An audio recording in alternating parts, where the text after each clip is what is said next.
What we have here is something pretty incredible. It's a collection of recovered documents, memos, private journal entries, even official government reports. And when you start piecing them all together, they tell a chilling story. Really, a step-by-step blueprint for how a democracy can completely fall apart and how a perfect tyranny can rise right up in its place.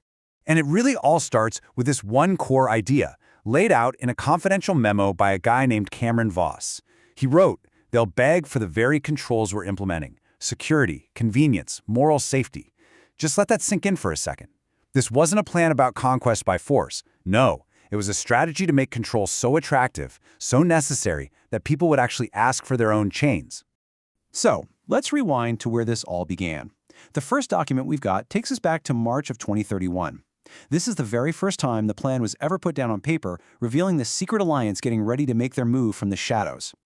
They gave it a name, Project Synthesis. And what's so wild is that this wasn't some threat from the outside. Nope, this was a homegrown alliance of massive corporations and powerful religious groups. They looked at the government's abysmal 23% approval rating and, they didn't see a problem. They saw the perfect opportunity. And just look at how deep their control already was. Nexosphere was already curating the news for 2/3 of all adults. Brighton Logistics controlled the flow of food and medicine. Immortech, they handled almost 90% of all digital payments. And the Faith Coalition held the loyalty of 127 million people. You see, they didn't have to build an empire from scratch. They already owned all the pillars. So now, let's fast forward 19 months to election night, November 2032. For a moment, it really seemed like their whole plan was about to fall apart.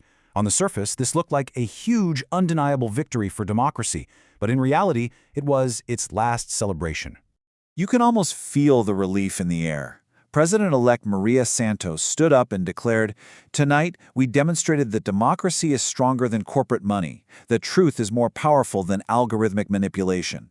It really looked like the threat had been completely beaten back at the ballot box. And the numbers seem to prove it, right? This wasn't some narrow squeaker of a victory. It was a landslide. Santos won with 67% of the vote. The corporate-backed candidate, this Douglas Morrison, was way behind with only 18%. It was a clear, undeniable mandate. And then you see this archival note attached to the transcript of that very broadcast. It's just a gut punch. This was the final independent news broadcast. The anchors were detained, the entire network dissolved. That whole celebration we just saw, it was a ghost. It wasn't real. So what on earth happened? How did it all fall apart so incredibly fast? For that, we have to turn to the personal journal of Mia Hartwell. She was the press secretary for President-elect Santos. And this is a ground-level view of the coup as it unfolded, right out in broad daylight. This timeline from Hartwell's journal on January 6, 2033, it shows just how quickly everything came crashing down. At 11:15 a.m., the inauguration starts. Everything's normal. But less than 30 minutes later, it's halted by a so-called emergency order that just nullifies the entire election. By 12:01, Douglas Morrison, the guy who only got 18% of the vote, is being sworn in as president. And just 14 minutes after that, the actual winner, Maria Santos, is arrested. Mia Hartwell's final entry just captures the sheer horror of it. They stole our democracy in broad daylight and convinced the world they were defending it. And that's the key, right? By controlling the media through assets like Nexosphere, they didn't just seize power, they completely rewrote reality, painting a coup as a heroic act of constitutional defense. Now, of course, a coup like this doesn't happen without people resisting, but the new regime was ready for that. This number, it's from their own official report on the protests that erupted on January 20th.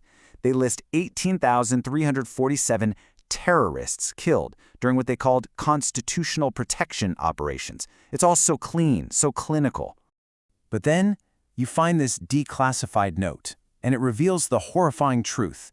The actual number of civilian deaths was over 47,000. And the terrorists? They were just citizens, regular people, exercising their right to peacefully protest. This wasn't a defense. It was a flat-out massacre. So with all opposition brutally crushed, the regime got to work engineering its new utopia. This next set of documents shows us exactly how they consolidated their power and what it cost the people who had to live through it. You can really hear the human cost in this testimony from a Dr. Jennifer Walsh, a former director at Stanford who ended up a refugee. She says, "We didn't leave because we stopped loving our country. We left because our country stopped loving democracy." Her story, that's the story of millions. And this is the playbook they used, all laid out in their National Renewal Program.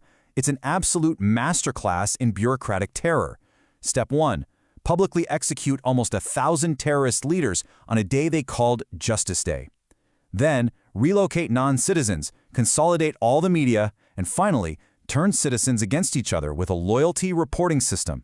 Every single step was designed to break society apart. And this is the end result of that whole program, a society under the constant, watchful eye of an all-seeing authority. A new order is always watching. So what did this perfect society actually look like on the inside? Well, the final set of documents reveals the true price of this engineered perfection.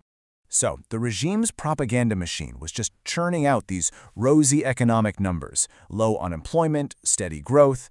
But then, in a final, forbidden broadcast, an economist named Dr. Olivia Kim risked everything to reveal the hidden reality. A catastrophic 23% GDP contraction and 34% unemployment. The entire utopia was built on a complete and total lie. So how did they manage this collapse? Well, they implemented this rigid citizen classification system. At the very, very top, you have a Tier 6 executive authority of just 8 people. 8. And way down at the bottom, millions of people classified as Tier 1. It was never, ever about equality. It was about, and this is their own term, correct placement. And if you want to know what correct placement really means, well, here it is. This is an order describing something called Sector 12, a Concentrated Service Enhancement Zone. That's the bureaucratic term they use for a relocation camp where they forcibly moved 340,000 of their own citizens. The language is all designed to hide the horrible human reality. And the very last line we could recover from the archives is just this one fragment. It seems to be from an eyewitness account of these new sectors being sealed off. It just says, 6,000 pounds of steel sliding into position. It's the sound of the trap closing for good. And that brings us to the crucial, final question this whole blueprint leaves us with. When a system promises you total security, total stability, and perfect order, how do you tell the difference between a perfect society and a perfect prison?